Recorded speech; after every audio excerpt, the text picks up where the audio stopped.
My reply to the Gothi YouTubers, Dhruv Rathi, I got called out for just listening to right-wing stuff, right? So why don't I hear some left-wing things? काएं करना बंद कर दे कौवे की तरह, ये रहा जवाब। खतरनाक जॉर्ज सोरोस, जिनके बारे में इतनी कंस्पिरेसी थ्योरीज फैलाई जाती हैं, इनके बीजेपी के साथ मैंने डायरेक्ट लिंक्स दिखा दिए। लेकिन एल्विश ने जो लिंक बताया हर्ष मंदर का मेरे साथ, आप भी सुनकर चौंक जाएंगे कि कोई इस लेवल का बेवकूफ कैसे हो सकता है। वैसे मुझे तो लगता है ये खुद ही इतना बेवकूफ है, क्योंकि इसने ये भी नहीं नोटिस किया कि ये वाला जो आदिल अमन था जो मेरे फेसबुक ग्रुप में था, उसके नाम की स्पेलिंग अलग थी। और I don't think you can say all Indians are left wing. There's like 1.5 billion people out there. I don't think they're all left wing. I think Sharm Sharma, you know, the CEO of secularism, he tends to be, you know, like to me leaning more right than anything. Still kind of center. इस वाले आदिल अमन के नाम की spelling अलग है। Already The gangster perspective, he is super right wing. तेरे ऊपर इतने सारे कोर्ट केसेस चल रहे हैं, जमानत पर तू बाहर है, और फिर वीडियो में ऐसी आकर बकवास I bet करता है Beard कि और तेरे Biceps is ऊपर also कोर्ट like केसेस आ right wing. जाए। नमस्कार दोस्तों, कभी बिटोड़ा देखा है आपने? ये चीज, इसमें गोबर के बने हुए उपले रखे जाते हैं। Haryana, You know, Anarch, you said most Indians do not care about left or right. To be honest, I don't think most people care about left or right. It's only until recently where politics has had so much impact in people's lives where we've cared this much. This is one thing that I feel bad for Drew. Before we even get into this video, I feel bad for this. And if I could pass one thing on from somebody who's, I'm 30 years old, I've gone past my 20s, please don't attack people for their ideas. People are not their ideas, and I promise you, they may have an idea, and 5 years later, with new information, with time to think on it, they may realize, damn, that was a really stupid idea. But you don't know what you don't know. So for a guy like Drew, his science videos are amazing. I love them. Political stuff I might not always agree with, but I'm not going to attack him. I just don't agree with his idea. में एक कहावत है कि बिटोड़े But that के doesn't मुंह mean से he's a उपले bad ही guy. निकलेंगे। अभी कुछ हफ्ते पहले किसी दोस्त ने मुझे कहा कि एल्विश यादव ने मेरे ऊपर एक वीडियो बनाया है, मेरा क्या कहना है Just उस wait for the video Delhi पे? election. Oh, I can't मैंने wait to कहा follow भाई all of क्या that. यार, क्या उम्मीद करते हो, बिटोड़े के मुंह से उपले I ही respect his निकलेंगे। views. अब I वैसे तो don't agree दोस्तों with a lot of what YouTubers Drew का says, एक पूरा but sometimes झुंड he बैठा says है something, you're जिसने like, you know पिछले what? कुछ महीनों में मेरे ऊपर एक से बढ़कर Kinda एक makes हमले sense. करने की कोशिश करी है। कोई मुझे कभी कुत्ता कहता है, कोई कॉकरोच कहता है, कोई कहता है कि मेरी वाइफ पाकिस्तानी है, तो कोई मुझे बुली कहता है। लेकिन इन सभी में से एल्विश सही मायनों में इन बेवकूफों का सरदार है, क्योंकि जितनी अनाप शनाप बातें इसने अपने I'm not gonna lie, this guy's roast on Drew just felt like he wanted to hawk two on his stuff. He seemed like he was super jealous. Video में करी ना मेरे बारे में, जितने दुनिया भर के झूठ इसने Sharm फैलाए, Sharma had a उतने much शायद better- ही किसी a ने much फैलाए। better इसने मुझ पर जो breakdown वीडियो of Drew. बनाई, उसका कई सारे यूट्यूबर्स ऑलरेडी काउंटर कर He should चुके have हैं। replied to Sharm Sharma. I don't think he could. Sharm Sharma dunked on him. जितने भी ये Yeah, Elvis was just, yeah, he's just अरे एल्विस भाई, ध्रुव राठी ने ये कहीं An नहीं idiot. कहा कि जो I भगवा agree. रंग पहनता है वो छपरी है, बल्कि वो I just लोग don't जो like it. भगवा रंग पहन के मस्जिद When के I've सामने only seen जाकर one video हाथों में of him, and तलवार it लेके was घूमते हैं, him- वो लोग जो भगवा रंग it was him breaking down Drew, and I just was like, bro, you sound like you just want to hawk two on us. You just sound envious and jealous. You don't actually sound like you disagree with his points. You're not bringing up facts. You're just like, I don't like him. He's rich. He has a wife, and I hear he has a big dick. I mean, can you believe all that? What a douche. वहां जोड़ दिया, कभी बोला कुछ, दिखाया कुछ, कभी तो बोलना ही नहीं आया ढंग से। हर्ष मंदार कह लो या फिर हर्ष मंदर कह लो, जो भी है। So this is an Yeah, Big Brother interview type of shit. Harmandir Singh. Harmandir Singh हर्ष मंदार नहीं है, इज अ डिफरेंट गाय। अब जस्ट बिकॉज उनके नाम सिमिलर हैं तो इसने उन्हीं का आर्टिकल दिखा दिया। मतलब हद होती है यार। अब इस बात का कोई प्रूफ अवेलेबल नहीं है कि हर्ष मंदर और ध्रुव राठी डायरेक्टली कनेक्टेड हैं, लेकिन एक स्पेकुलेशन के आधार पे और एक कॉन्स्पिरेसी थ्योरी के आधार पे इस बात को इतने कॉन्फिडेंस से बता दिया जाता है। जो व्यक्ति गाली देता था वो व्यक्ति ने इस वीडियो में गाली नहीं दी, खुद ही बोल रहा है नहीं दे पाऊंगा। क्यों? क्योंकि इस व्यक्ति ने सुधारा है उसको। ये है पढ़े लिखे यूट्यूबर्स का फर्क। जब छपरियों का सरदार गाली देना बंद कर सकता है इस व्यक्ति के वीडियो की वजह से, तो फिर इसके जो गुलाम हैं वो क्यों नहीं गाली देना बंद करेंगे? इतनी बेइज्जती होने के बाद भी एल्विश का मन नहीं भरा। मुझसे कहने लगा कि काउंटर दो। कहाँ है काउंटर? कहाँ है काउंटर? काउंटर कहाँ है? काउंटर कहाँ है? जवाब कहाँ है? काएं करना बंद कर दे कौवे की तरह, ये रहा जवाब। बस एक चीज कहूंगा, विक्टिम कार्ड मत खेलियो इस वीडियो को देखने के बाद। रोना धोना नहीं चलेगा। पहले भी तू टीवी पर बहुत रोया। लोग मेरे को बोलते थे बीजेपी का दल्ला है। हमारे ध्रुव भाई को एंटी नेशनल्स में इतना इंटरेस्ट क्यों है? करने को कोई कुछ भी कर सकता है, पर इंसान कितना पागल होगा। बीजेपी की एक बड़ी पॉपुलर स्ट्रैटेजी है, आपने भी नोटिस किया होगा दोस्तों, कि जो भी इंसान बीजेपी की आलोचना करता है, ये बीजेपी वाले उसे एंटी नेशनल घोषित करते फिरते हैं। एल्विश ने भी यही किया कि ये इंसान एंटी नेशनल, वो एंटी नेशनल, फलाना एंटी नेशनल, ढिमकाना एंटी नेशनल। अब किसी तरीके से इन सभी लोगों के ध्रुव राठी से कनेक्शन जोड़ दो और इसे भी एंटी नेशनल घोषित कर दो। मैंने तो एंटी नेशनल घोषित कर दिया। आइए पॉइंट बाय पॉइंट देखते हैं कि इसने एग्जैक्टली क्या कहा था। इसने बात करी थी आदिल अमन नाम के एक आदमी की। साल 2020 के अंदर ध्रुव राठी ने एक फेसबुक ग्रुप बनाया जिसके अंदर वो एडमिन थे और इस ग्रुप के अंदर बहुत सारे लोग थे। उसके अंदर एक इंपॉर्टेंट चेहरा था जिसका नाम है आदिल अमन। पहली गलत इन्फो, साल 2020 में मैंने कोई ग्रुप नहीं बनाया। जिस ग्रुप की ये बात कर रहा है वो मैंने 2017 में बनाया था और 2020 तक तो मैंने उसे बंद कर दिया था। इस फेसबुक ग्रुप का नाम था ध्रुव राठी स्क्वाड। इसके साथ साथ मेरा एक फेसबुक पेज भी है सिर्फ ध्रुव राठी नाम से। इस ग्रुप को मैनेज करने के लिए मैंने कुछ एडमिन्स को चुना, उन लोगों में से जो मेरे फेसबुक पेज पर सबसे ज्यादा एक्टिव लोग थे। कौन ये लोग थे मैं नहीं जानता, मैंने सिर्फ इस This is no different than how with you guys, the ones who are most active in here, the ones who are kindest. I go in here and give you guys mods to help me manage, you know, everything that's going on here. It's the same thing that he's doing. Basis पर इन लोगों Facebook group का admin बनाया कि ये मेरे Facebook page पर सबसे ज्यादा लाइक और कमेंट करते थे। इनफैक्ट फेसबुक की खुद की ये सजेशन होती थी उस जमाने में। तो जो भी एडमिन्स थे मेरे फेसबुक ग्रुप के, उनमें से किसी से भी मैं आज तक पर्सनली कभी नहीं मिला। अब हुआ क्या कि इनमें से एक एडमिन आदिल अमन ने एक टाइम पर बड़े ही वायलेंट और एक्सट्रीमिस्ट टाइप के कमेंट्स किए जिन्हें ऑब्वियसली मैं सपोर्ट नहीं करता। बाकी एडमिन्स ने वो कमेंट्स मुझे दिखाए और मैंने फिर इसे एडमिन की पोजीशन से हटा दिया। अब लॉजिकल सी बात है, मैं हमेशा नाथुराम गोडसे वाले We've literally had the same issue here. Literally. ऐसी मानसिकता का विरोध करता हूं, लेकिन बाद में मैंने रियलाइज किया कि अगर इस तरीके से चलता रहा, इस ग्रुप में कोई कुछ भी लिखेगा, ब्लेम वहां मेरे ऊपर आएगा बाद में। इसलिए साल 2020-21 के अराउंड मैंने इस पूरे फेसबुक ग्रुप को ही शट डाउन कर दिया। अब 4 सालों बाद हमारी कहानी में एंट्री होती है इस बेवकूफ की जो इस घटना को लेकर एक स्कैंडल बनाने की कोशिश करता है। ये अपनी इमेजिनरी कहानियां बनाता है कि आदिल और मैं तो जिगरी दोस्त हैं। अगर ध्रुव भाई ये वीडियो देख रहे हैं तो भाई के चेहरे पे मुस्कुराहट आ गई होगी क्योंकि पुराने साथी हैं, आम आदमी पार्टी में साथ में काम करते थे। Eventually, if you have a hammer and you're looking for a nail, eventually everything starts looking like a nail. जब प्रधानमंत्री मोदी सड़क छाप मवालियों को ट्विटर पर फॉलो करते हुए दिखते हैं, तब तो ये गोदी इन्फ्लुएंसर सारा लॉजिक लगा देते हैं कि इसमें हमारे प्रधानमंत्री जी की क्या गलती। उन्हें क्या पता था कि ये इंसान ऐसी अभद्र भाषा का इस्तेमाल कर सकता है। याद है निखिल नाम का एक ट्विटर यूजर जिसने गर्व से कहा था कि प्रधानमंत्री मोदी उसे फॉलो करते हैं। इसने किस तरीके से एक महिला पत्रकार की मौत पर जश्न मनाया था, उनको गालियां दी थी। और प्लीज प्रधानमंत्री से रिक्वेस्ट कीजिए कि वो इस तरह के लोगों को फॉलो ना करें। कोई नहीं मिलता उनको हिंदुस्तान में तो मुझे फॉलो कर लें। लेकिन ये इकलौता ऐसा केस नहीं है। ये बीजेपी 2016 पेज जिसने जर्नलिस्ट स्वाति चतुर्वेदी के खिलाफ बहुत ही भद्दी भाषा लिखी, इसे भी नरेंद्र मोदी फॉलो कर रहे थे। बीजेपी 2014 अवनीश चौबे, कूल आदित्य, महावीर एम जैसे कितने और ऐसे थ्रेटनिंग और I've also never been a big fan if somebody is, if you're enemy, right, and you follow them on social media, or somebody who's controversial, that's a better analogy, and you follow them on social media, it doesn't mean that you subscribe to what they're saying or you agree with what they're saying. You're just curious to see what kind of the madness that's coming out of their mouth, and you want to stay in the loop. You don't want to hear it from somebody else. You want to go straight to the source. It doesn't mean that you agree with the source. That just means you want to stay informed. Abusive handles हैं जिन्हें प्रधानमंत्री follow कर रहे थे। इतना ही नहीं, प्रधानमंत्री मोदी ने तो अंकित जैन, सुरेश नखवा, तेजिंदर बग्गा जैसे कुछ हिंसक गालीबाज ट्रोल्स को अपने ऑफिशियल रेजिडेंस पर होस्ट भी किया था। क्या पहले चेक नहीं कर सकते थे कि ये कैसे लोग हैं? ऑनलाइन से अब ऑफलाइन पर आ जाए तो आसाराम बलात्कार के लिए कॉन्विक्ट हुआ। यहाँ नरेंद्र मोदी उसे माला पहनाते हुए और उसके पैर छूते हुए दिख रहे हैं। Who is this guy on the right?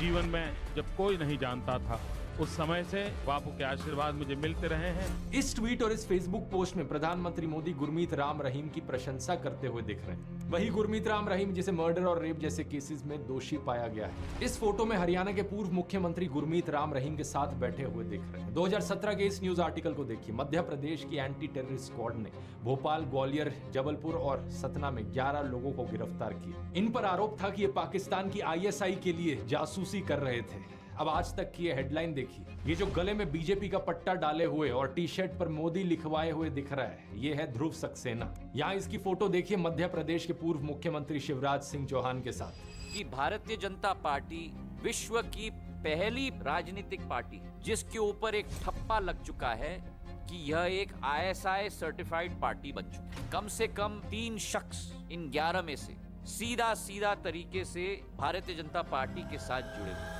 Alleged आतंकवादियों के बीजेपी से सिर्फ एक दो ऐसे कनेक्शन नहीं है, ढेर सारे हैं। 2022 के इस न्यूज आर्टिकल को देखिए। जम्मू के रियासी में पकड़े गए आतंकियों में से एक तालिब हुसैन जम्मू एंड कश्मीर बीजेपी के माइनॉरिटी मोर्चा आईटी सेल का फॉर्मर चीफ निकला। बीजेपी ने कहा कि ये केवल 18 दिन तक बीजेपी का सदस्य रहा था। नासिर और जुनैद की किलिंग का अक्यूज मोनू मानेसर इस फोटो में अनुराग ठाकुर के साथ, यहाँ लेट अरुण जेटली के साथ और यहाँ होम मिनिस्टर अमित शाह के साथ। इस फोटो में प्रधानमंत्री मोदी पूर्व बीजेपी सांसद प्रज्ञा ठाकुर के साथ दिख रहे हैं, जो 2008 के मालेगांव बॉम्ब ब्लास्ट की एक अक्यूज है। बीजेपी नेताओं की एक्सट्रीमिस्ट टेंडेंसीज में डायरेक्ट इन्वॉल्वमेंट या इनडायरेक्ट एसोसिएशन के ये सब एग्जांपल्स तो बस ट्रेलर हैं। अगर मैं पूरी लिस्ट बनाने लग जाऊं तो यहाँ 3 घंटे की फिल्म बन जाएगी। बाबू बजरंगी का स्टिंग ऑपरेशन, यशवंत शिंदे का affidavit, Prajwal Revanna, Ashish Mishra, Anurag Thakur, I know this isn't the best analogy. You guys are saying that he's now in the BGP and like this guy was probably an enemy and now he's, you know, supposedly switching sides. All is fair in love and war. And just in America, I'm just thinking about like after World War II, we had Project Paperclip where we took a lot of Nazi soldiers and Nazi scientists and brought them over to America.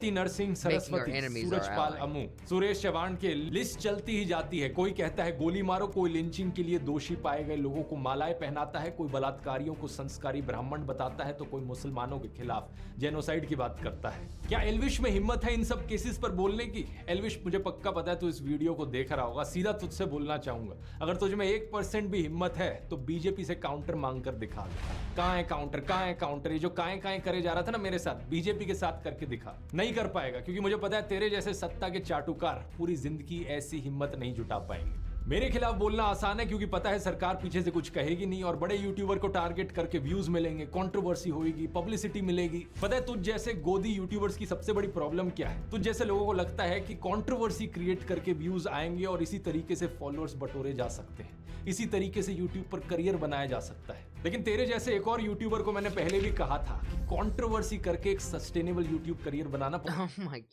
Possible नहीं है। एक limit तक लोग इस ड्रामे को बर्दाश्त करेंगे, उसके बाद लोगों को भी पता लग जाएगा तू ये ड्रामा जो करता है, कंट्रोवर्सी जो करता है, सिर्फ व्यूज के लिए करता है, पैसे के लिए करता है। असलियत में यूट्यूब पर अगर एक लॉन्ग टर्म करियर बनाना है तो उसके लिए ऑडियंस को कुछ जेन्युइन वैल्यू देनी पड़ेगी। ये चीज मैंने अपने यूट्यूब ब्लूप्रिंट कोर्स में सिखाई है। अगर तुझे नहीं Oh my God, yes, of course. Yeah, don't overcomplicate this. You have to provide some level of entertainment for your audience. Yes, you do. But it could be informative, it could be funny.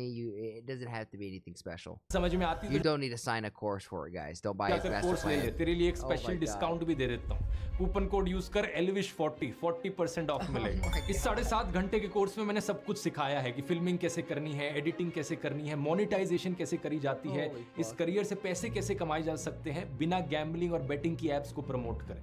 ये भी तेरे लिए सीखना बहुत जरूरी है, क्योंकि जो अभी तेरा बिजनेस मॉडल है ना कि कंट्रोवर्सी करके व्यूज इकट्ठे करो और फिर इन गैम्बलिंग एप्स को प्रमोट करो, ये देश के यूथ का फ्यूचर बर्बाद कर रहा है। इस कोर्स में मैंने ढेर सारे और तरीके बताए हैं पैसे कमाने के, और सबसे इंपॉर्टेंट चीज सेकंड चैप्टर में बात करी है अपनी नीश कैसे चुननी है, अपनी स्किल्स और अपने पैशन के बल पर एक यूनिक यूट्यूब चैनल कैसे बनाना है। अब दोस्तों, वैसे मुझे पता नहीं एल्विश यादव में कितनी स्किल्स हैं, तो इसका तो छोड़ो, लेकिन अगर आपको इंटरेस्ट है तो आप जरूर elvish40 कूपन कोड यूज कर सकते हो जाकर। जितने भी लोगों ने कोर्स लिया है उन्हें ये बेहद यूजफुल लगा है, और पिछले 10 सालों में यूट्यूब के करियर में मैंने जो भी कुछ सीखा है वो मैंने आपको इसमें सिखाया है। इस QR कोड को स्कैन कर सकते हैं या लिंक नीचे डिस्क्रिप्शन में भी मिल जाएगा। टॉपिक पर वापस आए तो आगे बंदा बात करता है जॉर्ज सोरस की। तो हर्षमंदार है वो जॉर्ज सोरस के साथ काम करता है, जिसने 8000 करोड़ की फंडिंग दे रखी है मोदी जैसे राष्ट्रवादी पीएम को। I would say if George Soros, you know, donates any money, just understand that's bad money. हटाने के लिए और सरकार गिराने के लिए। ये जॉर्ज सोरस वाला प्रोपेगेंडा आपने जरूर व्हाट्सएप यूनिवर्सिटी पर कभी ना कभी देखा होगा। I agree with this. Illuminati, New World. See, when I think of George Soros, I think of the New World Order, the Illuminati, a group of people that just hate humanity and want to rule over and govern over and just have pure ego. When I look at a guy like Elon Musk, who's silly and goofy and is the opposite, and I think, this is just my opinion, you don't have to agree with it, that Elon Musk loves humans and humanity and wants to see it thrive and survive. Order, Pakistan, China, America, वामपंथी, JNU, toolkit gang, Khan market gang, Congress वगैरह, इन सब की साथ में बात करी जाती है। एक बिल्कुल खिचड़ी बना दी जाती है इन सब बड़े बड़े वर्ड्स की, और ये खिचड़ी मोदी भक्तों को खिलाई जाती है गुड मॉर्निंग मैसेज के साथ व्हाट्सएप पर। एल्विश अपने वीडियो में बार बार कहता है कि गूगल कर लो, तो आइए गूगल करके देखते हैं कि कौन है ये जॉर्ज सोरोस। जॉर्ज सोरोस एक हंगेरियन अमेरिकन बिलियनियर है और वे एक investor, hedge fund manager, short seller और फिलैंथ्रोपिस्ट है। बहुत सारे बड़े बड़े शब्द हैं, मैं जानता हूं एल्विश को हजम नहीं हुए होंगे, तो उसने Wait, you're not gonna read that other sentence? I'll do it for you. Born in 1930 to a prosperous Jewish family in Hungary, his family changed their name from Schwartz to Soros to camouflage their Jewish identity amongst the rise of anti-Semitism in Hungary, which culminated to the Nazi occupation. Then they fled to America and then just started doing a lot of gross things in the behind the scenes. Philanthropist है। बहुत सारे बड़े बड़े शब्द हैं, मैं जानता हूं एल्विश को हजम नहीं हुए होंगे, तो उसने सीधा व्हाट्सएप खोला और देखा कि व्हाट्सएप पर जो लिखा है वो बता देता हूं। 1992 में इन्होंने अपनी शॉर्ट सेलिंग से बैंक ऑफ इंग्लैंड को हिला दिया था, $1 बिलियन का प्रॉफिट कमाया था। 1997 में इन्होंने थाईलैंड और मलेशिया की करेंसीज को शॉर्ट कर दिया था, जिसकी वजह से एक फाइनेंशियल क्राइसिस देखने को मिली थी। उसी साल इन्होंने दी अटलांटिक में एक आर्टिकल लिखा था जिसमें इन्होंने कहा कि वैसे तो मैंने फाइनेंशियल मार्केट्स में छप्पर फाड़ कमाई की है, लेकिन अब मुझे लगता है कि लेसे फेयर कैपिटलिज्म, यानी जहां कोई रेगुलेशंस ना हो, ऐसा कैपिटलिज्म एक खतरा है ओपन सोसाइटी के लिए। ओपन सोसाइटी का मतलब है एक ऐसी दुनिया जहां डेमोक्रेटिक गवर्नेंस हो, फ्रीडम ऑफ एक्सप्रेशन हो और इंडिविजुअल राइट्स के लिए रिस्पेक्ट की जाए। ऐसी सोसाइटी बनाने Shout out to America. के लिए इन्होंने दुनिया के 100 देशों में अपनी ओपन सोसाइटी फाउंडेशन बनाई। इस ओपन सोसाइटी फाउंडेशन ने इंडिया में अपने कदम रखे साल 1999 में, जब अटल बिहारी वाजपेयी हमारे देश के प्रधानमंत्री थे। इनिशियली ये इंडियन इंस्टीट्यूशंस में स्टडी और रिसर्च के लिए स्टूडेंट्स को फेलोशिप्स और स्कॉलरशिप्स देते थे। ये सिर्फ साल 2014 में ही था कि इन्होंने अपना India specific grant making program शुरू किया। इसके तहत इन्होंने अलग अलग सेक्टर्स में काम करने वाली लोकल ऑर्गेनाइजेशंस को सपोर्ट किया, जैसे कि साइको सोशल डिसेबिलिटीज वाले लोगों के लिए community living, public services, rights को स्ट्रेंथन करना, justice system reforms, medicine access. इनके सोशल इंपैक्ट इन्वेस्टमेंट्स ने 2 वेंचर्स को फंड किया है, नियो ग्रोथ और कैपिटल फ्लोट। इन दोनों वेंचर्स ने इंडिया के 40,000 से ज्यादा छोटे बिजनेसेस को $300 मिलियन की अफोर्डेबल फाइनेंसिंग दी है। जैसे कि 2017 का ये न्यूज आर्टिकल देखिए, कैपिटल फ्लोट फाइनेंशियल ईयर 2018 में 5,000 करोड़ के लोन्स डिसबर्स करेगी स्मॉल और माइक्रो बिजनेसेस को। 2022 में कैपिटल फ्लोट का नाम हो गया एक्सियो। थोड़ा और गूगल करोगे तो पता चलेगा कि इस कंपनी के फाउंडर्स कौन हैं, गौरव हिंदुजा और शशांक ऋष्यशृंग, जिन्होंने स्टैनफोर्ड यूनिवर्सिटी से अपनी MBA की है। और गौरव हिंदुजा के बारे में अगर आप गूगल करोगे तो इनका ट्विटर अकाउंट सामने आएगा, जिसमें इनके वेरीफाइड फॉलोअर्स में आप देख सकते हो बीजेपी के नेता कपिल मिश्रा। फिर शशांक का नाम गूगल करो, शशांक की शादी के बारे में ये न्यूज आर्टिकल सामने आएगा। देखिए यहाँ कौन गेस्ट आए थे इस शादी को अटेंड करने। मुकेश अंबानी की मदर कोकिलाबेन अंबानी, बीजेपी नेता लाल कृष्ण आडवाणी और बीजेपी नेता देवेंद्र फडणवीस। तो ये एलिजिडली खतरनाक जॉर्ज सोरोस, जिनके बारे में इतनी कंस्पिरेसी थ्योरीज फैलाई जाती हैं, इनके बीजेपी के साथ मैंने डायरेक्ट लिंक्स दिखा दिए। लेकिन व्हाट्सएप पर झूठी खबरें क्या फैलाएंगे ये लोग कि भाई मुझे जॉर्ज सोरोस से फंडिंग आती है। इंडियन एक्सप्रेस की एक इन्वेस्टिगेशन से पता चला That is a little worrisome that George Soros has money flowing into Modi, but he has money flowing everywhere.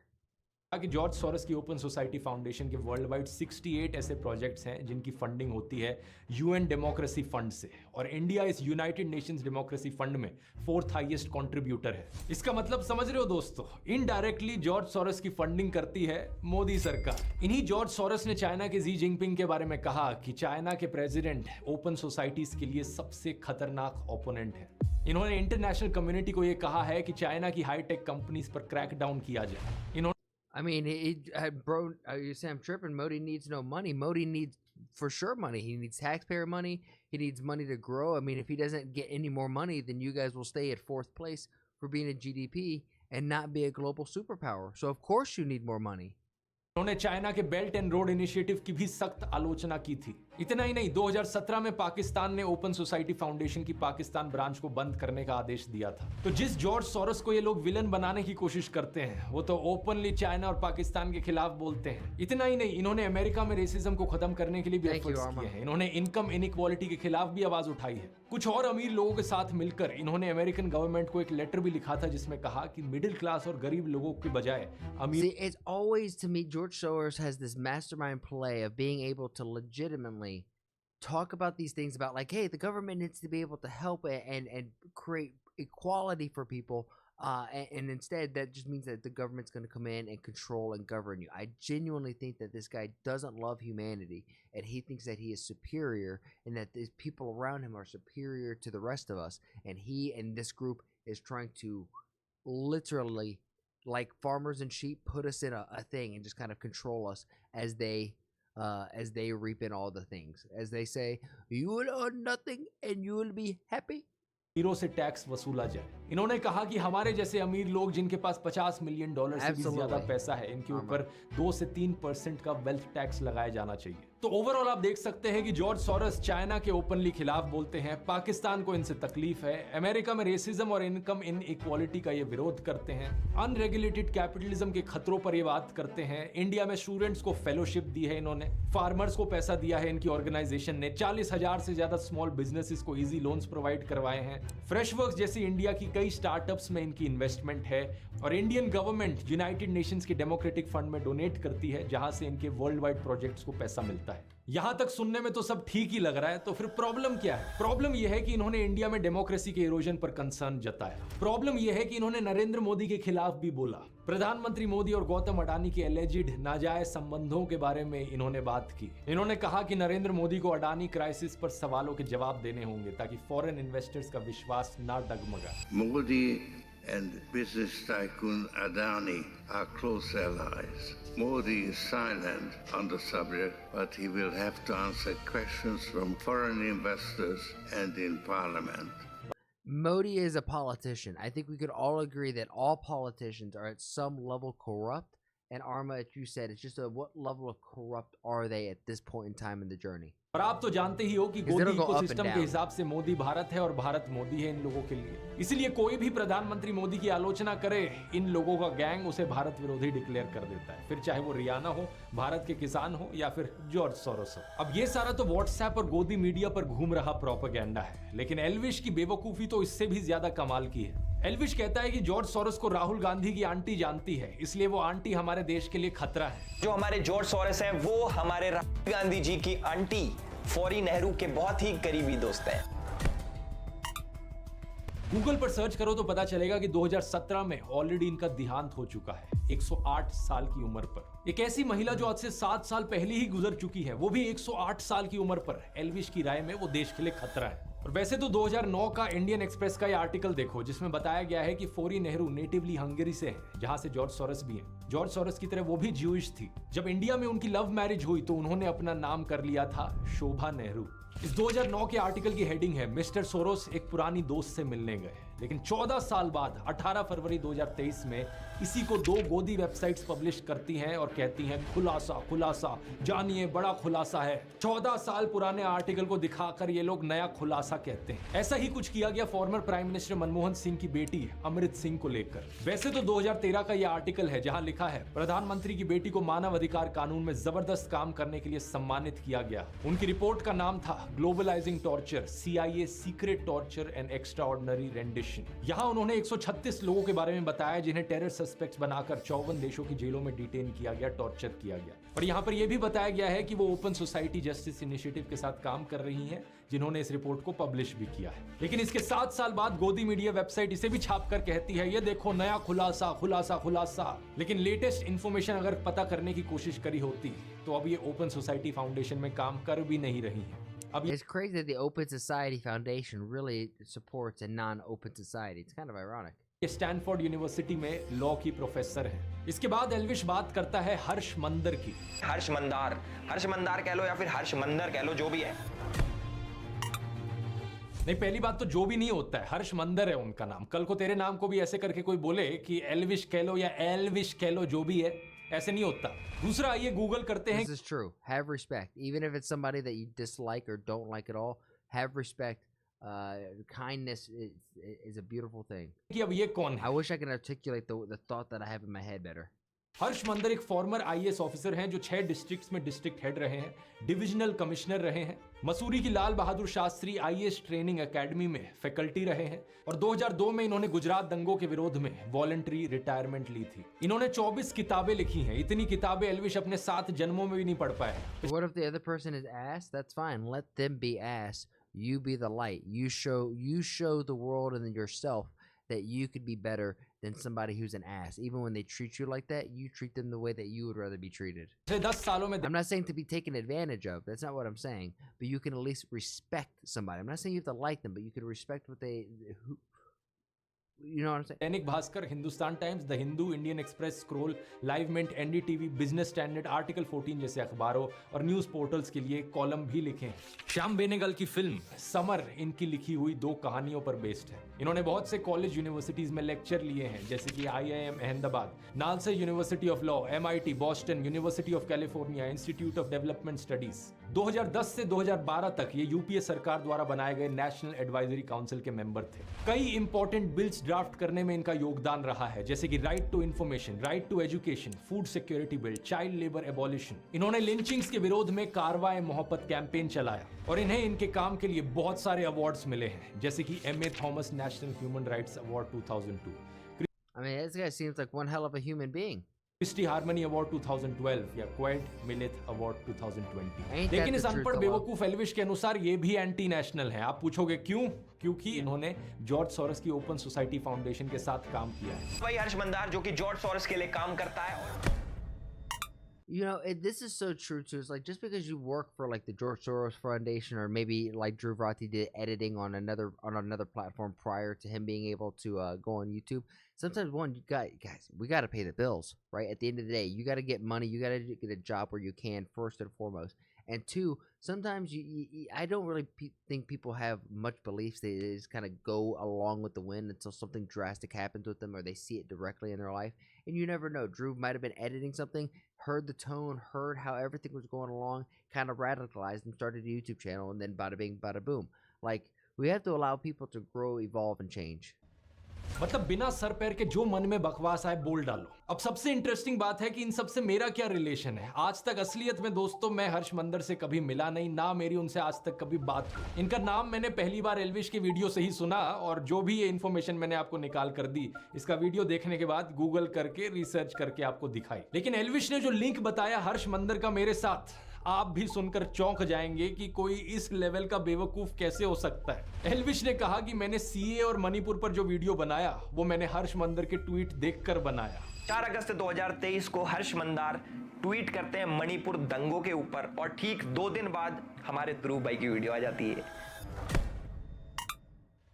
ये ट्वीट और वीडियो की टाइमिंग तो ऐसे दिखा रहा है जैसे कि बहुत बड़ा जासूस बन गया हो, लेकिन यहां पर भी इसने गलती करी। 14 दिसंबर 2019 को हर्ष मंदार CAA और NRC के ऊपर एक ट्वीट करता है और ठीक 3 दिन बाद यानी कि 17 दिसंबर 2019 को हमारे ध्रुव भाई as per the tool kit video बनाते हैं। उसके अंदर CAA का जिक्र होता है। असलियत में ये मेरा दूसरा वीडियो था CAA NRC के ऊपर। इससे 5 दिन पहले 12 दिसंबर को मैंने पहला वीडियो अपलोड किया था। टोटल में 3 वीडियोस मैंने बनाए थे। तीनों वीडियोस आज के दिन भी YouTube पर अपलोडेड हैं। आप जाके इन तीनों में से इनके टाइम स्टैम्प्स देख सकते हो कि कब इन्हें अपलोड किया गया। तो पहली बात तो ये प्रूफ ही गलत है, और अगर ये सच भी होता तो इस तरीके से Drew literally feels like he's the 8th grader, or he's the senior in school, and Elvish is just the freshman who thinks he's smarter than what he is. At the end of the day, trust no one and verify everything. Even when I say something, you know, that I feel confident in, there's been times where I feel confident in something. You guys let me know that, hey, in fact, that I am wrong because you guys went out and researched it and verified it yourself and said, hey, you know what, you're speaking, you're wrong, speaking misinformation. So don't trust anybody. Verify all the information that you're given. Question everything. ऐसे connection दिखाना एक बहुत ही अजीबोगरीब चीज है। देश में कोई भी टॉपिक न्यूज में आता है तो ऑफ कोर्स जो टॉप यूट्यूबर्स हैं उस पर वीडियोस बनाएंगे। मैं वीडियो बनाऊंगा उस चीज पर। दिसंबर 2019 में न्यूज चैनल्स पर, सोशल मीडिया पर इसकी बहुत चर्चा चल रही थी, तो मैंने वीडियो बनाया। मेरे साथ साथ लाखों लोगों ने इस पर ट्वीट किए, फेसबुक पर पोस्ट किए। सेम चीज मणिपुर के लिए भी कही जा सकती है। जब मणिपुर का इशू चल रहा था तो मैंने उस पर वीडियो बनाया। अब लाखों लोगों के ट्वीट्स में से किसी एक इंसान को पकड़ लेना और कहना कि देखो इस इंसान के ट्वीट के बाद मैंने अपना वीडियो बनाया, भाई क्या लॉजिक है यार ये। और मणिपुर पर वो वीडियो बनाने का ख्याल मुझे इसलिए आया क्योंकि मणिपुर की ट्रैजिक क्लैशेस में उन दो औरतों की वीडियो ने हर एक इंसान की आत्मा को झकझोर दिया था। हर एक इंसान जिसकी जमीन मरी नहीं हुई थी, जिसकी आत्मा बिकी नहीं हुई थी, उसने इस टॉपिक की बात करी है। लेकिन एल्विश जैसे सत्ता के चाटुकार का मुंह बिल्कुल बंद था मणिपुर जैसे इशू पर, और फिर कहता है कि मैं तो बड़ा नेशनलिस्ट हूँ। तो हम तो भैया देश प्रेमी है खूब, अब हमें कुछ भी कह लो देश प्रेम हमारे अंदर भरा है, यहाँ पूरे शरीर में देश प्रेम भरा है। कुछ शर्म आती है तुझे या नहीं? रिसेंटली तुझसे नीट एग्जाम के बारे में पूछा गया तो तेरे मुंह में छाले पड़ गए, दांत दिखाकर हंसने लगा। गवर्नमेंट नीट एग्जाम, डॉक्टर्स के एग्जाम के पेपर लीक हुए, उस पर आपका क्या कहना है? क्योंकि एल्विश प्लीज मुनावर यंगस्टर्स के बारे में और तू चाहता है कि बाकी लोग भी तेरी तरह किसी सोशियो पॉलिटिकल इश्यूज पर बोले ही ना कुछ। क्या तू अपने फैंस और व्यूअर्स को बिल्कुल ही बेवकूफ मानता है कि कुछ भी बचकाना बात वो हजम कर लेंगे तेरी? एल्विश को यह अंदेशा तो जरूर था कि ऐसी बचकाना बातों पर लोग यकीन नहीं करेंगे, इसलिए एक और पैंतरा खेला इसने। हर्ष मंदर के साथ मेरा कनेक्शन जोड़ने की कोशिश में ये आदिल अमन को बीच में ले आया। कहने लगा कि आदिल अमन एक्चुअली में अब जर्मनी में रहता है और हर्ष मंदर के साथ काम करता है। सबसे अच्छी बात यह है कि हमारे आदिल अमन भाई भी जर्मनी शिफ्ट हो चुके हैं और 2019 से कारवाए मोहब्बत नाम की एक एनजीओ के साथ काम कर रहे हैं। इसके लिए इसने एक फेसबुक प्रोफाइल दिखाई पीछे प्रूफ के तौर पर, और जानते हो क्या दोस्तों, ये किसी और आदिल अमन की फेसबुक प्रोफाइल थी। लिटरली यहाँ पर दो अलग अलग इंसानों की बात करी जा रही थी। या तो ये खुद इतना बेवकूफ है कि इसने चेक भी नहीं किया कि यहाँ पर किसका फेसबुक प्रोफाइल दिखा रहा है, या फिर ये सही मायनों में अपने व्यूअर्स को बेवकूफ समझता है। वैसे मुझे तो लगता है ये खुद ही इतना बेवकूफ है क्योंकि इसने ये भी नहीं नोटिस किया कि ये वाला जो आदिल अमन था जो मेरे फेसबुक ग्रुप में था, उसके नाम की स्पेलिंग अलग थी और इस वाले आदिल अमन के नाम की स्पेलिंग अलग है। ये नहीं सोचा इसने कि सेम इंसान कैसे हो सकते हैं। ये जो दूसरा वाला आदिल अमन है, इसकी ये फेसबुक पोस्ट देखिए।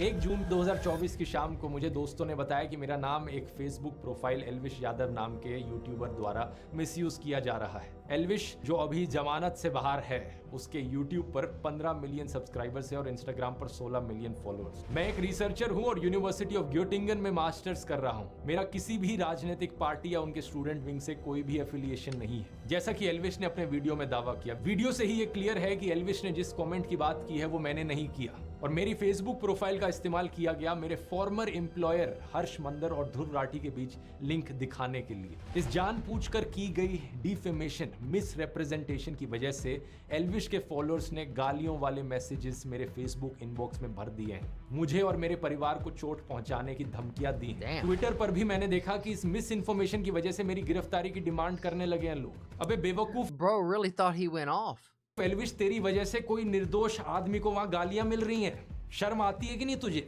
आगे देखिए क्या लिखा है। मेरे वकील ने 3 जून को एल्विश यादव को एक लीगल नोटिस भेजा, ये बताते हुए कि जो कमेंट उसने मुझे एट्रीब्यूट किए हैं वो कमेंट मैंने किए ही नहीं, और ना ही मैंने किसी प्रोटेस्ट को ऑर्गेनाइज किया है। हमने उसे 3 दिन दिए थे वीडियो हटाने के लिए और एक क्लैरिफिकेशन इशू करने के लिए। 3 दिन बीत चुके हैं और अब मैं एल्विश यादव के खिलाफ एक लीगल केस करूंगा, मेरी रेपुटेशन को नुकसान पहुंचाने के लिए और मेरे परिवार की सेफ्टी को थ्रेटन करने के लिए। इसलिए मैंने वीडियो के शुरू में ही कहा था, रोना मत एल्विश, जो तू बकवास करता है उसका एक्चुअली में किसी की लाइफ पर असर पड़ता है। ऑलरेडी तेरे ऊपर इतने सारे कोर्ट केसेस चल रहे हैं, जमानत पर तू बाहर है, और फिर वीडियो में ऐसी Bro putting out all the dirt on him. बकवास करता है कि और तेरे ऊपर कोर्ट केसेस आ जाए।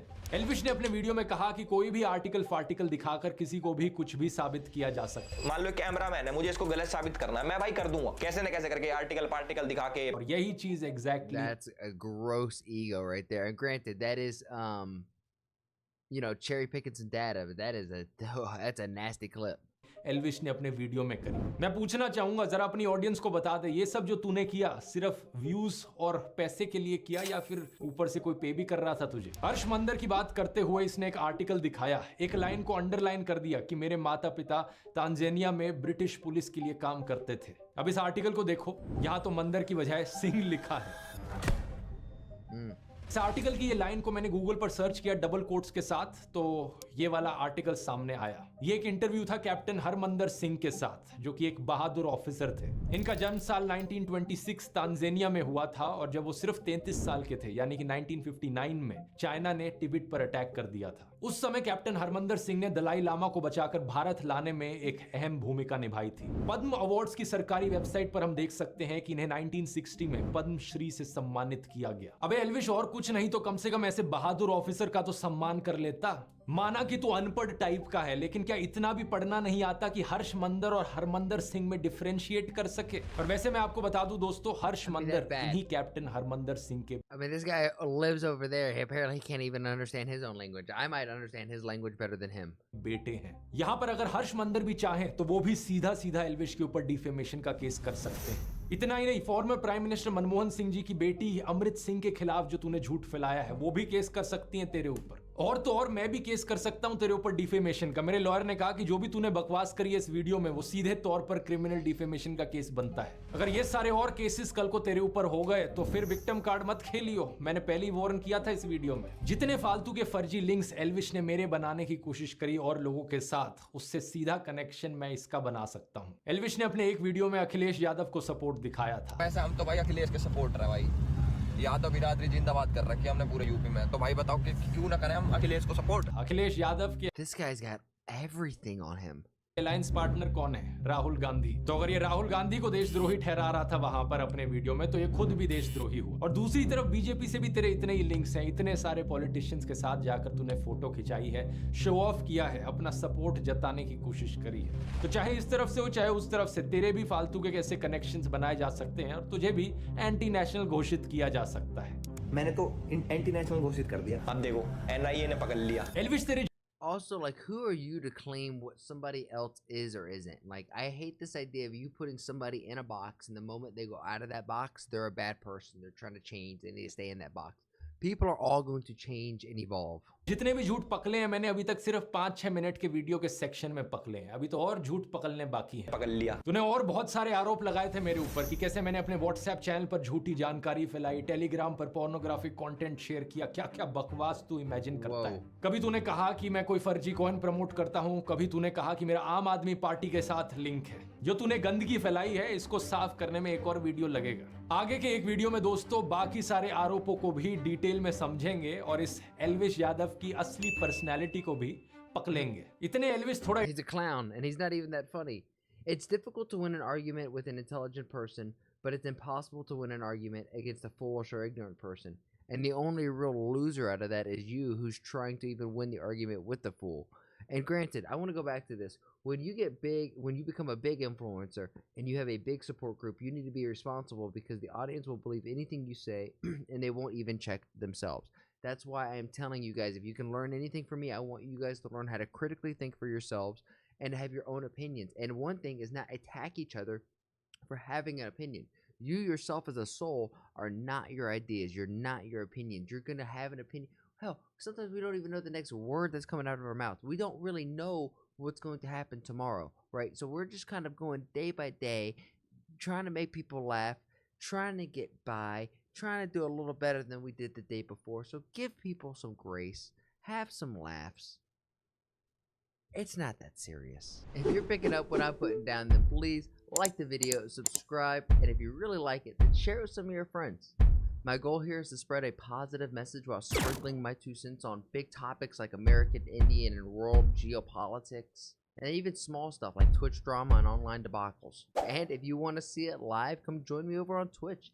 Twitch.tv/ActuallyElrod. That's where I'm going to do all my reactions, and after the reactions, that's where we get down a game. And if you're like, hey, I have a video that I want this dude to sprinkle his 2 cents on, then come over on my Discord and let me know and join the community there. And while we're at it, I have to say thank you to everybody who has made that Discord just so poppin'. I never thought I'd have a Discord that's so flowing. It's really cool to see. Shout out to you, Bobby, Omni, Demon, all of you who have been in there who are just super active. Logie, you're the man. Logie is the one who's like modding and helping run the server, so thank you, Logie. Lastly, I challenge you. I have a challenge for you. Make somebody laugh today. We all know there's enough hate and vitriol in the world. If energy is contagious like the flu, then let's spread and get everyone contagious with our positive energy, right? Not negative energy, because there's so much of that. And if we could just be a small little change in someone's day, then you never know. Maybe that's the thing that starts shifting this world to a happier, healthier, just better place. And with all of that said and done, thank you guys, and I'll see you on the next one.